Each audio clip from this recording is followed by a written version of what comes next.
been quite some time since I was here. I very much enjoyed walking down 30th Avenue the first time in a long time. Enjoying it's such a breath of fresh air, not literally, but figuratively. It's wonderful to be back in Borough Park. Now, tonight's topic is about AI, and it is very, very fascinating because this is something that we are all experiencing in real time, and we need to try to figure out where do we fall in this process. And the answer to that is actually not very simple. Believe it or not, AI will change everything in my opinion, and am I correct? So let's dive in, and I will show you a bunch of tech examples that may or may not have lived up to their expectations. You guys can give me your opinion, and I'm hoping to hear some of them. I know some of you I know are very passionate, so you're all sitting in like a bunch of levelach, which is unusual for the IT guys, but we'll get you all going. Just give me some time. Figure out where number one, did any of these technologies really change the world as we thought they were? Anybody ever hear of this one? Did this change anyone's life? Totally new. You have to bypass it. All right. So that is number one. Is Siri. It's actually literally when I use Siri now, I feel like I'm talking to a dinosaur. It's incredible how fast technology has changed and how little these will accomplish for us. Cortana, I remember the first time that I turned on a laptop. I was not aware that Microsoft turned on the audio. When it was 3 o'clock in the morning, I'm telling you, I almost had a heart attack. True story. Terrible. Anyway.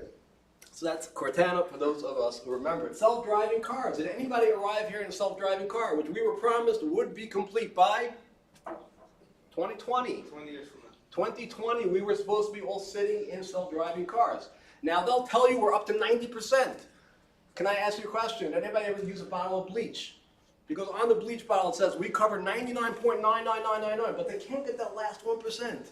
Because that's the hardest one, is as the percentage goes up, it gets harder and harder, and we might be very, very far away, I don't know. But so far, my life has not changed all that much, except watching some very entertaining footage of California and cars burning. Other than that, Waymo hasn't done all that much for me. VR, Google Glass, please raise your hand if you've used one of those in the past 6 months. We got 1 and 2, and we are the most technical people on the planet.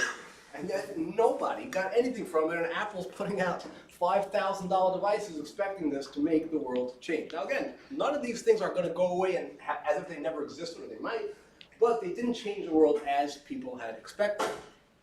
Tech and health wearables. How many of us are wearing tech and health wearables, and how much of your life has this changed?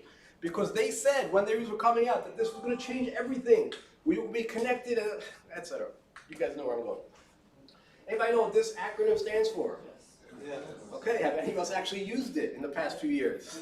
We got 3, 4, 5. All right, so we are nerds. We can all admit it, we're nerds. But nobody else besides us has actually used it, and can't hear. It doesn't line up with all the other things on the list. Why? Why do you say that? Yeah. All these smart devices. I'm going to come back to this soon. So IFTP is not an end for its own. Okay, fair enough. And it's a protocol. I get it. Fine. We'll come back to it. And I'll tell you what I actually mean. Okay, because when this came out, they didn't demonstrate or advertise it the way it is now. And I'm good. We're getting some passion. I'm getting people excited. I'm on the right track. All right. Smart homes. We're going to change everything. The companies are spending billions of dollars going to smart homes. And our homes are a little bit smarter than they were when the internet was first invented, but they're not that different. And I don't know if you take a poll of all the houses in Borough Park, but I'm very curious to hear what the actual statistics are, how many homes actually have so much smart equipment that our homes are much smarter than they used to be. I don't think it's the case. My fridge has not ordered me milk in a very, very long time. Am I the only one? Drone deliveries. Anybody get one of those recently? Drone delivery. Do you get one? You got a drone delivery. All right. And how about blockchain and NFTs? Ooh, blockchain and NFTs. Again, billions and billions of dollars pouring into this technology. And finally, it's my favorite one. You will take a breath for this one. Has anybody here used the metaverse recently? Because I promise you, your grandchildren will have no idea what you were talking about, and what the Havamina was, why people thought that that was going to change everything. And to the great disappointment of our friend Mark Zuckerberg, that is not something that changed. So is AI any different? No. Is AI any different? Yes. Yeah, but it's already delivering. Is AI any different? I got a few no's, but that's fine. Let's debate. It's different. AI is vastly different. Now, I thought like everybody else. When I first saw it, I was like, oh, it's a cool gimmick. Somebody put up like an Upsharon poem. That was the first time I'd ever heard that there was such a thing as AI, and I read the poem like, really? That's what I'm excited about? They took the internet, they jumbled it up a little bit, and made a poem. I was not impressed. Let's see. I venture that actually AI is vastly different than anything else the world has seen, probably since the advent of the internet. And when the internet was invented, nobody understood what it was going to do. AI, I think, is much, much, much different. Number one, writing. I would venture to say that there is nothing that you have read, unless it was a holy book and it was Shabbos, there's almost nothing that you have read that was actually written solely by a human being in a very, very long time. Okay, I am not much of a LinkedIn influencer, but the ones in 6 months I put up in posts these days, it's still being edited by AI. And everything that you're reading today, all the news articles and all statistics sometimes are made up by AI, and there are some court cases where the actual law notes were all made up by AI. So there you go. I think writing almost nothing is like research. Tremendous amounts of research. You can find things on with using AI that you cannot accomplish any other way. When I use Google now, I am shocked by how crude it is. It's just like, this is not accomplishing anything that I need. It doesn't understand anything I'm talking about, and it's giving me all the wrong information. That is astonishing. Anomaly detection. I've used it to find specific logs in massive files. Show me the one thing that's different in this entire file, and it will pull out incredible information. Warehousing. Amazon just announced they're preparing to lay people off because AI is taking over for a lot of functions that they need. Chat and shopping bots. I was on the phone and I was chatting with people. I'm telling you, I know this business pretty well. 20 minutes in, I was not sure if this was a human or if it was an AI bot. In the end, it was just a guy with a very monotone voice. Practically, that's shocking. I should know this, and I couldn't figure it out for a long time. It's getting very scary. Image and video creation. All of Hollywood is trembling because they should go out of business or vastly change very soon. Code writing is not the same as it was. Can I tell you guys what happened to me 3 days ago? I was talking to a plumber, okay, and he's a Haim Shahid with nice payas, wearing his big day kahuna, okay? He was dressed like a plumber, and he comes over and says, did you know that I built an app? And I said, what are you talking about? And he pulls out his smartphone and he shows me. I built an app. He has to manage invoices and do projections and calculations. He did code vibing, which is a new term that I hadn't heard that's a week ago, and which is basically just describe to AI what you want, and he built an app. That is astonishing. The world is not the same as it was just a short time ago. Entertainment, like we said, is very different. Let's move on to some more nefarious type things, shall we? Weapons will be very different. And it's as scary as that is, for good or for bad, that is very different. Wars are not being fought the same as they were just a year ago. And if you don't believe me, I'm going to show you. And lastly, agriculture. Do you think I'm exaggerating? Can I prove it? Let's do one at a time. Has anybody here heard of Palantir? Weapons manufacturing. I had almost never heard of them. Just this year, their stock surged 452%. Okay, which doesn't mean much if it's a penny stock, right? But let's keep going. 2 years, over 2 years, it's 747%. In 3 years, it's 1,567. I am not a stock trader, but I am told that that is very impressive. Can we all agree? What do they actually do? I did not know until I actually looked it up. They are known for advanced data analytics. It's been quietly powering intelligence and battlefield logistics. Was I exaggerating? Is warfare the same as it was? Since October, it has supplied battlefield-grade AI tools to Israel's Ministry of Defense.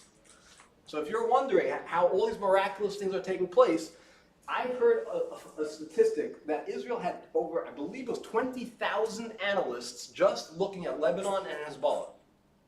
Now, you could have 20,000 analysts from today till tomorrow, but until you have an AI machine that can figure out what to focus on, it's very, very difficult to try and build any type of actual real-time action plans out of 20,000 people, I think. I'm not in the industry, but I do believe that to be the case. The Department of Defense expanded its contract ceiling from $480 million to $1.2 billion, okay? And this is not all government waste, and DOGE, I don't think that has cut this down. So they do believe that this is a very, very big deal. That is number one. So that is war. I believe war is not the same as it was. How about this? Anybody know what I'm looking at? And this is not a clip from Star Wars. This is indeed agriculture. I was in Israel not too long ago, and I was on a kibbutz. And in this farm, this guy told me, he said, did you know that currently, as you see, the farmers are walking around painting pollen onto each plant individually. And he told me, do you know why they're doing that? He said, because the bees' hives have collapsed. This is a known problem going on for a while, and we have to manually paint pollen on each individual plant that needs it. But he said, did you know that as of next year, we don't have to do that anymore? Because we have drone technology, which is coming for the next season. They will be able to detect by themselves which plant needs pollination, and it will go and paint that automatically. Is the world the same as it was a few months ago? I don't believe it is. Now, what are some of the risks? I think there are tremendous risks with AI. And I'm going to start with the risks because that's kind of what I do. So I'm going to disappoint all of you because you probably all want action plans, how you can make money tomorrow. First, I'm going to start by telling you all the things you should not be doing and why you shouldn't be doing it. And I'll try to fix that in the end. Can we do that? Let me try. People don't understand how it works or its limitations. They will get very, very hurt. Okay? I tried explaining that to the plumber before he left. And, you know, I think I kind of dashed his hopes and dreams of becoming a millionaire. So you might want to have, if you're a therapist, he's looking for somebody to talk to. Anyways, so here are some of the risks. Number one is people don't seem to know, and he did not know it. LLMs don't understand anything. They have no idea what it is they're looking at. They are literally performing some type of mathematical equation and guessing what it is you probably want to hear. That's going to cause a lot of problems, as we'll soon see. They work statistically, not logically, meaning there's no logic, there's no emotion, there's nothing there. It's all actually just statistics. And finally, the more data they are trained on, the better their predictions get. Meaning, you can take an LLM and it can be the best one on the planet. If it doesn't have any data, it cannot produce anything. Now, what does that mean? If they need data, remember how Google lived on data because that's what it took to make sales? These guys live on data way more than Google had to. They need the data. That is a big problem for us. And let's understand how that plays out. So here are the actual risks that come from. One is hallucinations and bias. That is something very common. I'll do one demo of it and you can draw your own conclusions. Data reuse. Like we said, they need your data, and what happens if they share that data with other people? Very, very common that can happen. Malicious tools are out there. The hackers know that everyone's grabbing and feasting on these specialized new tools, just barely even reading the description, installing it and doing things. Big problem. Deepfakes are a problem. New threats. AI is finding totally new threats that we have never seen because they're so good at analytics. Those threats are coming hard and fast. And finally, there's actual business risk. Before we all go running back to our workstations and trying to implement all the wonderful ideas we have, you need to know the serious business risk with a lot of these things. You can get excited about a product or a capability or a tool or a function, and it can cost you a lot of money to try to implement it. People come to me and say, I have a great new idea, it's going to be the next Google. And I respond to them and say, did you know that I consider a good idea to be worth how much? How much do I consider it to be worth? If I want to guess. Negative $250,000. That's the starting point, because that's how much it will cost you just to start getting to work on your project. After that, possibly it'll make money, but that's how much just the idea is going to be worth. So we'll talk about a little bit about those business risks. Let's start with hallucination. This is something that happened to me. I tell you guys, I almost fell out of my seat. Okay? I was working with a tool. It's a common cybersecurity tool known as Waza. You can look it up. It does logging and alerting. And I wanted to know what would happen if I changed the default ports on that tool. Now, I gave this presentation a few times since I demonstrated this. So I'm very thrilled that it's for the first time I can talk to people who actually know what I'm talking about. So I'm very glad you guys are with me here tonight. So we're going to try changing the ports. I told ChatGPT, can I change it? And it said yes. It gave me very clear instructions how to change it, and it seemed too good to be true. So I said, okay, here's my idea. Look through Reddit, see if anybody changed their default ports and what their experience was. Okay, so I said, I'll get the hard data, and users on Reddit should actually know.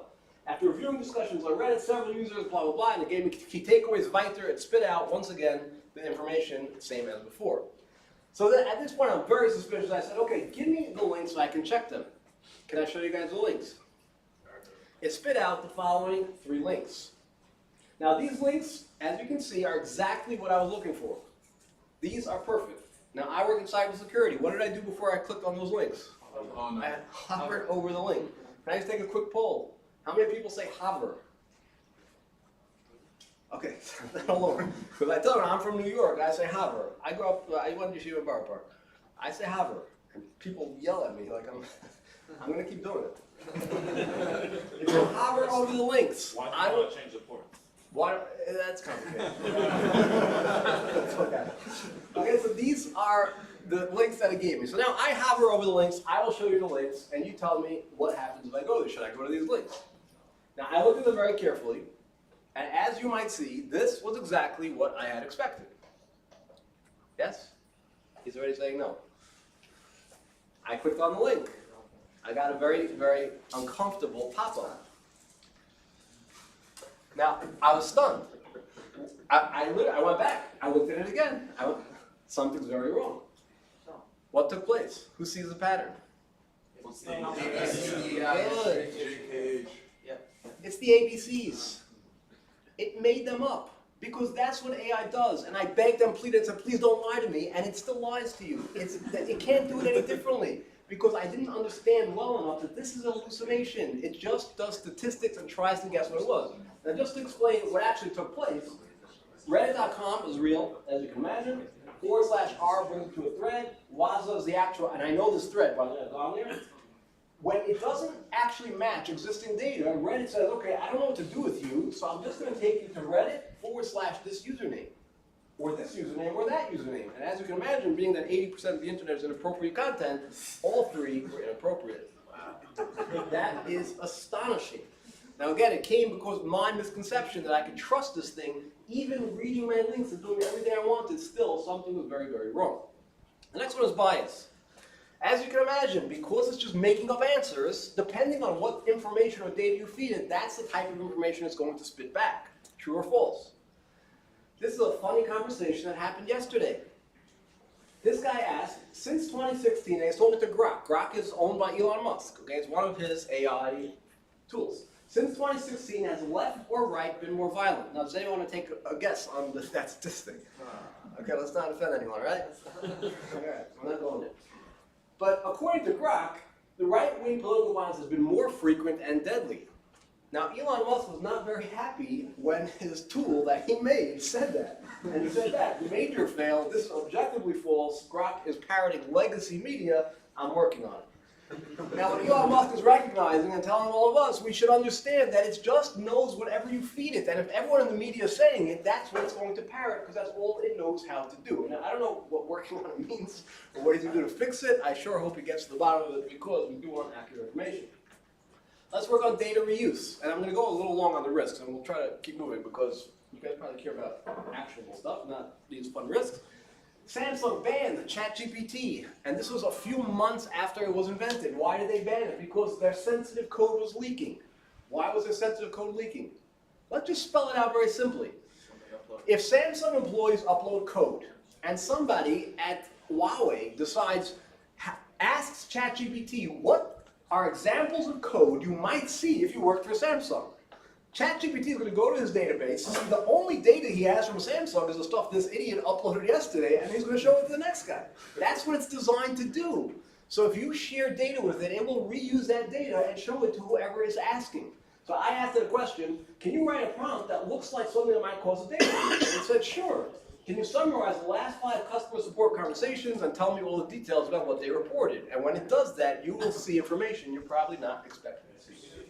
That's data reuse, which basically means us MSP people, we actually care about the companies we're servicing. They should probably know about this, and your users, I promise you, are uploading their data every single day. They probably shouldn't be doing that. Now, I don't know if you want to try to fix that, if you want someone else to fix that, but I hope somebody takes care of that. But let's not make it uncomfortable.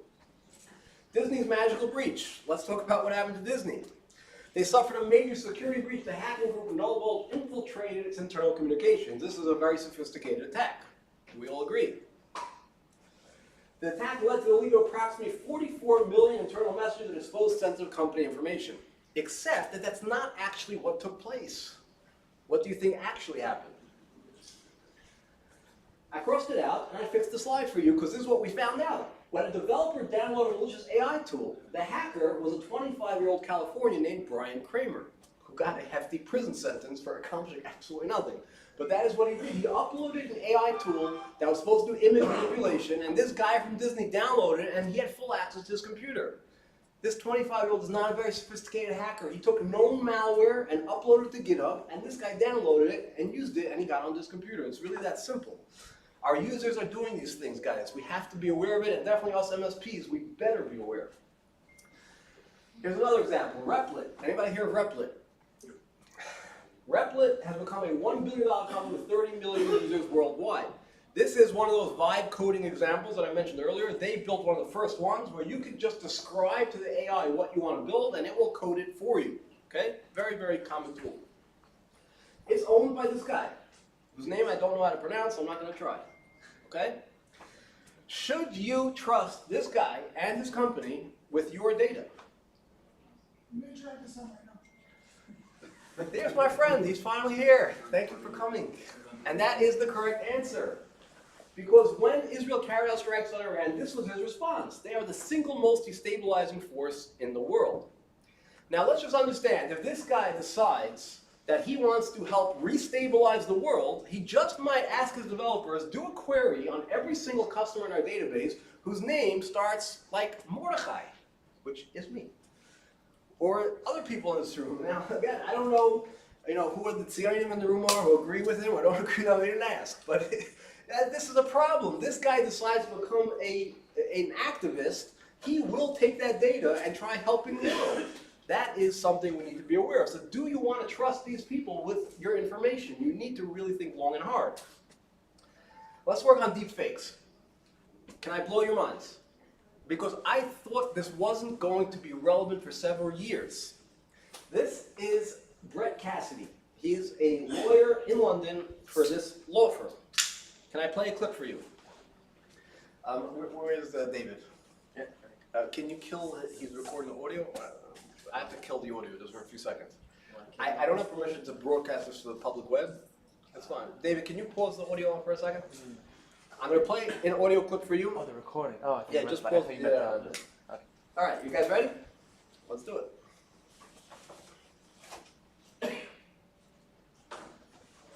Hi, Malky, it's Michael. I'm going to need you to reach out to Brett Cassidy at Latham Watkins. He's expecting your call and will brief you ahead of an important conference call we've scheduled for later today. His cell number is 617-202-7434. Call him right away. We'll connect later on the conference call once I'm free. Thanks. What just took place? I know Michael. I know who they're talking about. I knew him for a very, very long time. And when this user, who is in charge of sending out wires, reached out to me, I reached out to him because I wasn't sure if it was him or not. And it was not him. He had no idea what I was talking about. So let's understand what took place. Okay, I work in Lakewood, which is relative to the entire USA, is a very, very small dot on the map. Okay? Now, they targeted this individual who has a company, which is not tiny, but it's not that big. They identified who his controller is. They found a clip online with his voice. They generated an LLM model of his voice to try and recreate it. They found the contact info of his controller, reached out to try to get her to call that number. Now, when she would call that number, I can promise you he's going to ask her to send out a wire because the boss just told you to call me, and he's going to say, we're doing a merger and acquisition, please send out a wire. That is incredible. How quickly the hackers have taken advantage of these tools and are coming after us in a very big way. And if we're not prepared and the users are not prepared, we will see terrible things happening. Unfortunately, there's no way around this. We are going to see a lot of people get hurt. Hopefully, we'll help raise awareness. Let's move on. There will be new threats that we've never seen before. This guy used O3, which is talking about ChatGPT, to find a brand new CVE which the world had never seen. A remote zero-day Linux kernel SMB implementation. That means a remote zero-day the world has never seen. This was, as far as he knows, the first time that this was found by an AI. Now that's a big deal. He made this comment after he did it because he's a very well-known researcher, and he wanted to publicize that this is something we should know. It's made huge leaps forward. If you're in vulnerability research, you should start paying close attention because this means the hackers will have many 0 days coming at us hard and fast. That's something we need to know. We're going to keep going. Yeah, that's fine. We're going to skip that. It's getting late. Lastly, business risk. I warned you there was business risk. Zillow's home buying debacle shows how hard it is to use AI to value real estate. Does anybody know what happened with Zillow? Zillow lost a lot of money. How did they lose a lot of money? They opened up, based on AI, they said, you know, we have all the data on these houses, we have all the data on the buyers, all the data on the sellers. If we start buying and selling houses, we will be the kings of the world. We don't have to go down, we don't do anything, because we have Zestimate, which is their proprietary way of guessing how much a house is worth. And as long as the offer is within range of that, we know it's never off by, it's usually not off by more than 1 or 2%, and we'll be able to make a lot of money. Was that a good idea? They shut down the program after 8 months. They had a $304 million loss. Their stock plunged. They announced layoffs of 25% of their employees. What did they do wrong?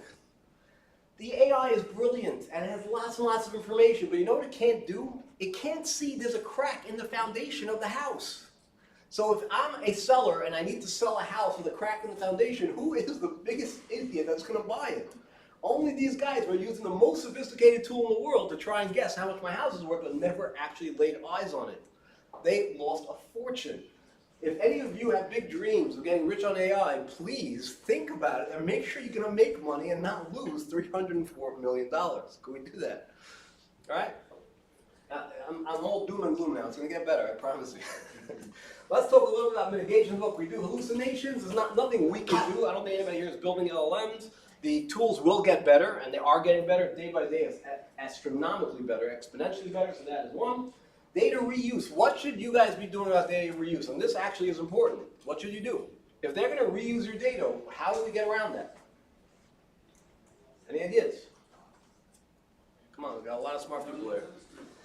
Don't use the publicly available tools. You need to have an enterprise agreement with them or a private LLM. You could download the Llama or whatever you want to do, run it internally. Do not hand over your data to third party unless you understand who they are and what the risks are. Please don't do it. Yes? That's how we do it. We'll get around this. This is conquerable. Malicious tools. What should we do about malicious tools? Not installing Disney tools. You need to do a third-party assessment. Now, that's a very official term. I call it a third-party assessment because I work in cyber and we do them all the time. What should you do? Just look at the CEO's posts and see what he posts about his, profile. Are they OpenAI, which is owned partially by Microsoft, which is a multi-billion-dollar company, or is it this? He's a Jordanian national, and you might want to think twice. Do I want to do that or that? Makes a difference. Do a little bit of due diligence, learn who's behind the product. I'm telling you guys, there's so many services today that are doing AI. They're just repackaging some tool or technology that they literally download from GitHub. They have no idea how it works or what its risks are, etc. And they have all the access that they need to do tremendous damage. Let's not do that. Deep fakes, we have to fight with awareness. Tell your friends, tell your grandparents. Honestly, no one should be having Instagram profiles with tons of pictures. Just not a good idea today. They take people's kids and their voices and they could do horrifying things to their parents. New threats. We should be using tools. If you're in charge of coding something, we should start using the AI tools that they're using to try and pick up those threats before they do. And that's the slide that I skipped earlier. Is he kind of says if we were both doing it, then the level field would be equal, and we would find the threats. They would find the threats. We would patch them. They would patch them, and slowly but surely we can close them. He's actually excited. The guy I was listening to is Steve Gibson. Have any Twit fans? Security Now. There you go. It's a great podcast. If you're on a really long drive, it works very well. It's like 2.5 hours usually. And you could do 1.5. It works fine. Anyway. So it's a great podcast, but his conclusion was that eventually we'll get to a point that AI will be so good it'll take out most of the big vulnerabilities and life will get better. That's it. Business risk. Do not overdo what you are planning. And I'll just give you an example. I came here preparing for you guys and I said, what would MSPs be able to deploy today that would AI can revolutionize their businesses? And I found a site whose name I will not mention, I really remember what it was, and I started looking at what they're doing with AI. Okay? And I promise you, they are so trying to over-deliver things like reassigning tickets. Is that a good idea to hand over to an AI tomorrow, reassigning your tickets? Should anybody be doing that? No. You're overdoing it. I promise you, no AI tool today is ready for that you can buy off the shelf. Don't do that. And don't try making a product that does that unless you really do your analysis. So, here is the question I come back to. Number one. What is my opinion? Can AI do it? Is that the right question to be asking? That is a bad question. When it comes to new tech and new technology, that's not what you should be asking. And I told you I was going to come back to IFTT. Do you remember? I will tell you what IFTT actually meant when it came out, what they were promising. When I was working at a certain tech company, a certain big place, which some of you probably can guess, They had a question, okay? They are very involved in the retail space, and they can implement IFTT the same way Pizza Hut did. Now, what did Pizza Hut do? Pizza Hut came out with a new feature that if you buy pizza from Pizza Hut and you set up the proper IFTT settings, when the pizza arrives at your door, your lights will begin flashing. Is that cool? That's very cool, right? Should this company, you guys are probably imagining who it might be, should they implement this new technology? Now, I was at that time in more of an administrative role, and I had to help analyze what the costs would be for them to get the developers working on this advanced project, which was brand new at the time. What do you think? Should they do this? Want to guess? Should they do this? No. Are you out of your mind? No way. You think when you get a package from that company that you want your lights to start flashing? How many people are going to start taking advantage of that? Well, the trigger was the UPS tracking. So you would have UPS tracking, hits the API. The API is connected to this customer, which connects to these lights. They come up, the lights start turning flashing colors that you knew AirPods came. How many customers are going to use that? I just asked all of you guys, and I've only 3 of us, so I'm still using it. So the question is, could it do it? Yes, you could do a lot of things, but should you do it? That's a very important question. Anybody involved in this business better be asking the question, should AI be doing this? And the answer is sometimes. I will now finally give you the advice that I think all of us actually should be doing. Because, as I mentioned, I think AI will revolutionize everything. And I actually do believe that businesses that take advantage will become astronomically more profitable, and people that don't will get left behind relatively soon. Number 1, here's a statistic. Meetings that have notes and follow-ups are 88% more productive. Does anybody know where that fact comes from? I made it up, thin air. But it's close enough that all of you thought that it's possibly true. So that means you should be doing this. Does anybody do this? Does anybody do this? We got 1. Good, and you're the guy at the meeting. There was a, are you taking notes? And you have to say yes. Okay. So for all of us that are not that guy, there are AI tools that have been in production for a long time that do this, and they do a wonderful job, and they're incredible. And I'll tell you a secret. I personally speak a few languages, like English, Hebrew, and Yiddish, and it can manage all of those and still understand what I'm saying. It's amazing. So if any of you speak Yiddish by any chance, you should know that. It can do it for you. It will revolutionize things. We probably should be implementing it. These are corporate AI tools. Probably we should be doing it. And once you implement it just for one thing, it's the same as any other technology. You start using it, you'll see the uses, you'll see how it can value. What time is it? Am I overtime? I'm not overtime, am I? I will not. Yeah, we're almost done. Next, another statistic.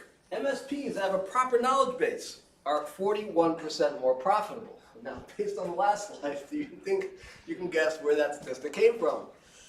Yes, I made that one up also, but it might be true. And even if it isn't, all of us can agree that it would be a very helpful. Now, what do I mean by knowledge base?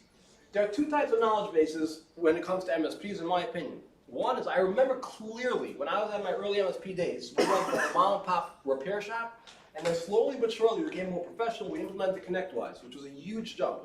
Anybody, what was it called again? Some Japanese ticket system we were using. Somebody knows what it is. The first one was, come on, Mark Bender, help me out here. Terrible ticket system. It was a Japanese ticket system. Yes, I knew you were going to know. Kayako. That was our first one. Indian? India. It was Japanese. It sounds Japanese. Anyways, we tried it. And that was what we ran on. And we switched to ConnectWise. And how revolutionary it was when we started being able to query previous tickets and understand clearly what may have taken place and proper notes and time management, etc. So a knowledge base for an MSP is very important. This tech should not be troubleshooting from scratch something that tech just finished. True? Now, if you have a knowledge base and you were able to feed it to AI, think about how revolutionary that could be for an MSP. If any of your techs could query an AI tool and it would spit back out the information that tech needs with actual information without hallucinating, which you can do, that will be revolutionary. Now, the bad news is I am not an MSP. I don't know the name of that tool you should be using, but I'm pretty certain if you start doing the research tomorrow, which I urge you all to do, you should be able to do that. Scrap what? Scribe how? Good. Okay, here we go. You can all talk to my friend here. You're Unger? Those are Unger. He will tell you. Again, they're out there. If you do this, it will change things. Let's see what else we got. So here are some rewards you should be doing today. Meaning everybody here should be doing, I'll start with the easy ones, research. We mentioned it before, everybody should be doing research. Guys, stop doing Google searches, please. Could we just admit it just doesn't work anymore and start using ChatGPT or whatever you have to? That's not work. Marketing. Anybody involved in marketing, you should be using AI. No question about it. They can do tremendous things. You don't need my interpretation. Scripting, script generation.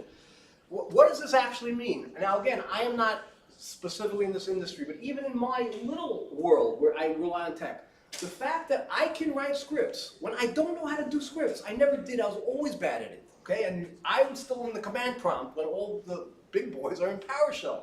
This is incredible. I can actually do things now that I always dreamt of doing. In a second, it pulls out whatever I need. Now do me a favor and do yourself a favor, read the script and try to understand what it's doing, because sometimes it will break things. I heard a guy talking about, he refactored his code and he used this beautiful, Claude I think it was, and it was wonderful. It did thousands of changes, and the code was incredible, except it just didn't work, and it was going to work, whatever. So it was very beautiful, but it didn't work. So yes, read that script, make sure it doesn't break anything. Code writing, like we just said, is a very easy one. So I have these all of the rewards today. Today, every business day out, seriously, you should be making sure all of the techs in this stack know these are the types of things you never expect to be doing with Google anymore. You should be using all sorts of AI, and the talented people will pick it up very quickly. Though that is today. What are we doing tomorrow? Now, I'm putting this down tomorrow basically for that purpose. I don't know if AI can solve these solutions today, but they will get there very soon, and some of us who are more creative or maybe more adventurous should be considering doing them. What if you had a button to research your tickets or your logs, right? So you're working, so I'm going to use the log, I'll start with the tickets, I do logs, so we'll do tickets for you guys.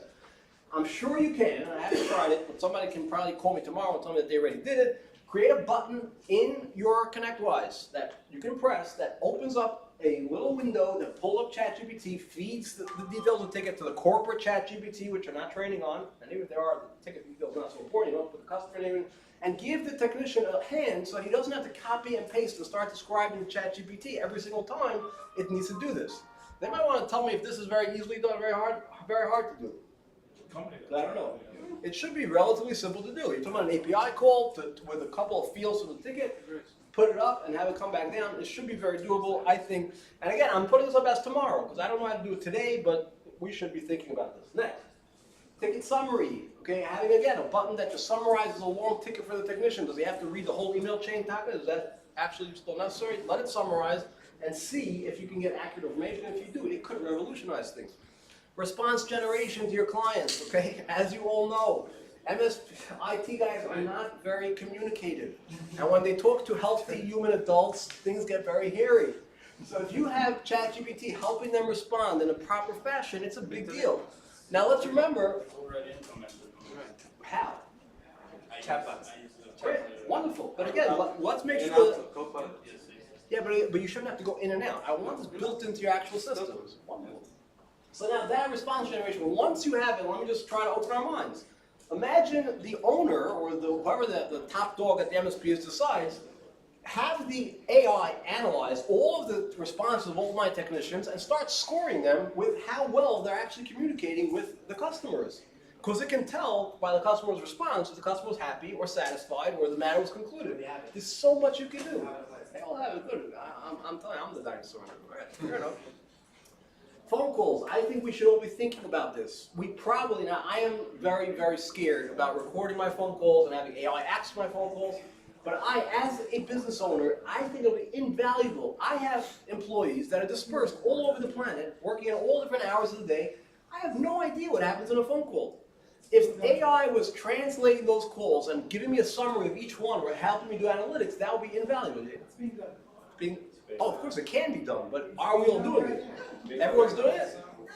Okay, I've got it. I'm a dinosaur. No wonder. Well, the black customers have call centers. Yeah. Every single call goes in. You select the language, it sends it off to, I forgot which one the big ones, no matter what language it is, it figures it out. Then it sends it over to OpenAI to transcribe it, and then you get an email. So I'll tell you, so that's not really what I had in mind, because I'm not looking for one-offs or meeting transcriptions. I'm looking to actually get all of my phone calls, word for word, into an AI model that I can then use to do other things. Look at recons. Good. I'll get it. If it's doable, I'm thrilled. But so far, I haven't. I can do like a transcription, but to put it all into a model and use that, that's where I want to go with it. All right. These are future ideas that I had. Automated documentation. We should be able to do that now. Now, none of you are doing documentation properly. We all agree. I know I can assume that. We should be doing it automated today. Okay? Subscribe AI is very good. But we should be doing automated documentation. Again, not today, but these are the type of things. If you go to an MSP show and you start hearing of a company that's actually good at doing these things, these would actually get me excited if they can do it. Automate ticket picking and escalation, eventually. Now I saw this guy today, I tell you it was hilarious, because if you watch what he's doing, it's a really a recipe for disaster. Someone's trying to do it, they're not ready yet, but one day, the AI should be able to assign tickets properly. One day, just based on repetitive patterns, it's going to start learning. Now this is devastating for me, I spent a whole lot of time as a dispatch manager, and I would have been replaced, because really what I was doing wasn't very sophisticated. And I'll tell you a secret, after 6 months I was losing my mind. I wasn't doing any tech, I was just sitting there moving tickets from person to person and keeping an eye on things. This is something which we can do very soon. Automate your configurations and changes. While the tech is making repairs, we should be able to know what he did. AI can do that now, and if we were able to capture that, that would be very interesting. Advanced business analytics. If you're the business owner and you care about what's going on in the business, there is a whole lot you can do. And finally, automate responses. I have never seen a chatbot yet that, like I said, I was totally thrilled with, that did everything I needed without a human. But we are getting there. And eventually, again, if you're a low-level technician, I apologize, but we might be able to replace a lot of them. Because yes, AI can already tell you to unplug your computer and turn it back on. We can do that. And as things get more advanced, eventually a lot of the low-level stuff should be able to get automated, or maybe just a little bit. I will close out, okay? Because finally I got to the end of my presentation, and I have a closing message, which I asked AI what I should say. What do you think AI wants you guys to all hear from me at this point? So this was AI's response. AI won't put MSPs out of business, but MSPs who use AI will outperform those who don't. Now, I actually responded, and I say, who said anything about going out of business? What made you think I was afraid of that? Wow. And it tried reassuring me that it didn't mean to offend me, but that it's just a fear that people might have, so therefore, etc. Guys, it was a pleasure. I really appreciate your attention tonight. You may clap, and the last time we have another 15 minutes of networking. I believe it's going to be Marv. Is that accurate? Is it going to be Marv? Probably Marv at about 9:30. Thanks all very much. It's great meeting you all. Thanks so much. Thank you very much. Very informative. Thank you. Very much enjoyed it. I've got to go to the other thing, so I knew the name, I couldn't remember where it's from. I like what you're doing with the building. I had this idea, when I was there, I worked company for another speaker. So our tasks that we're doing, I help them. Most of my days focus on that, but it's not with building here and there. Why doesn't the DB update itself? Use the plug it in, you can build all these things together. And I think it was right. We should. A lot of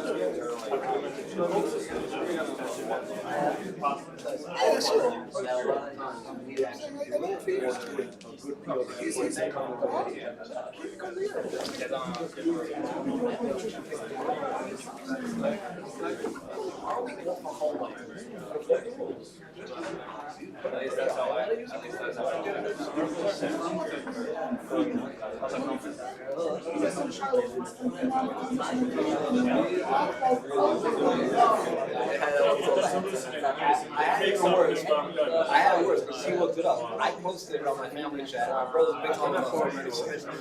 That's such a good one.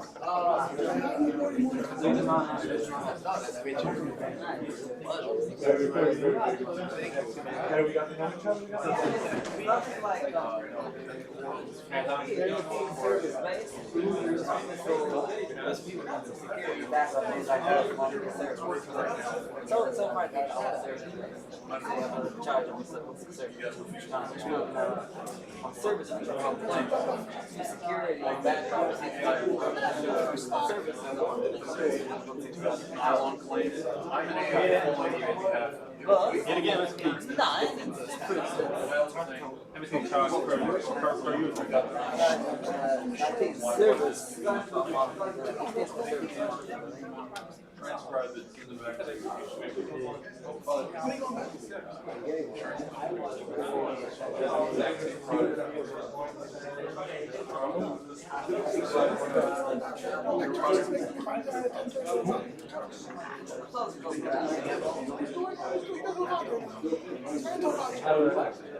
Can't say.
What's your muscle memory?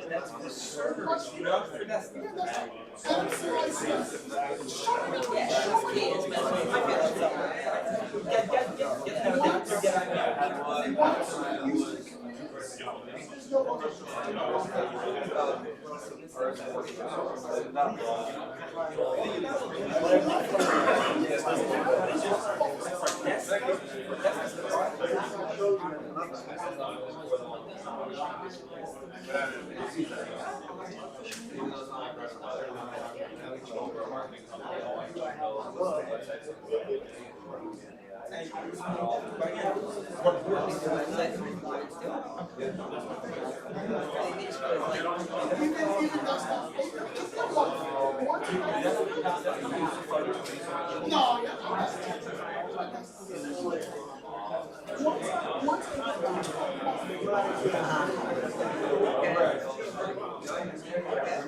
It's nice to have these friends.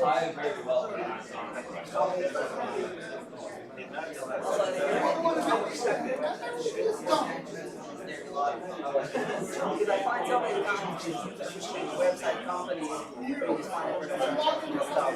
Security, certificates of deposit, like,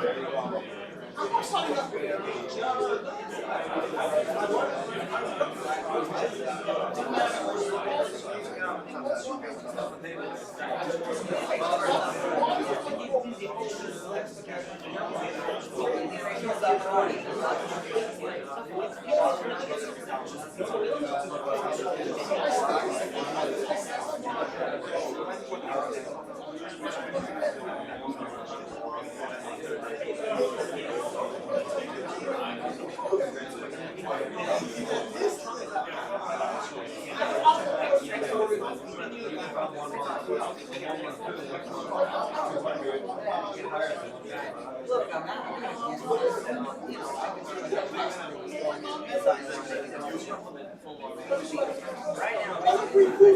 the right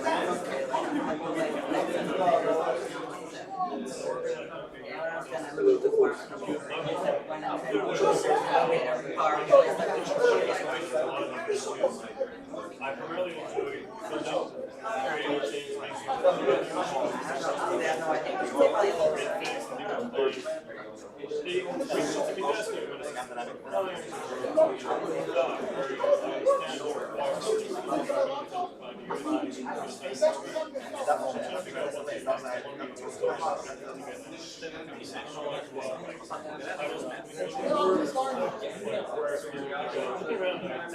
we still have some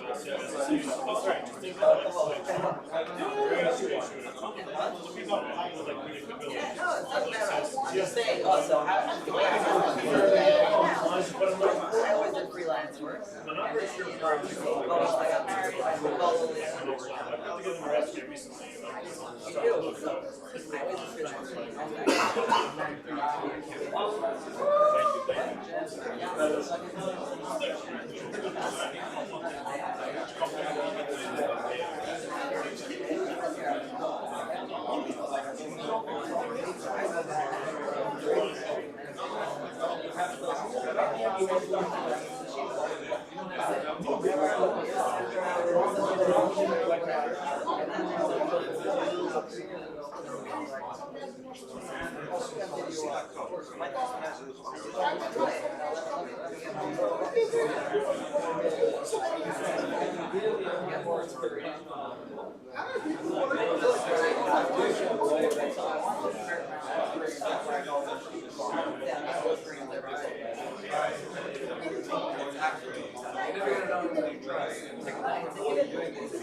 I'll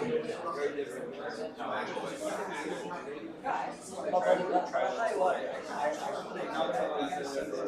Lakewood, I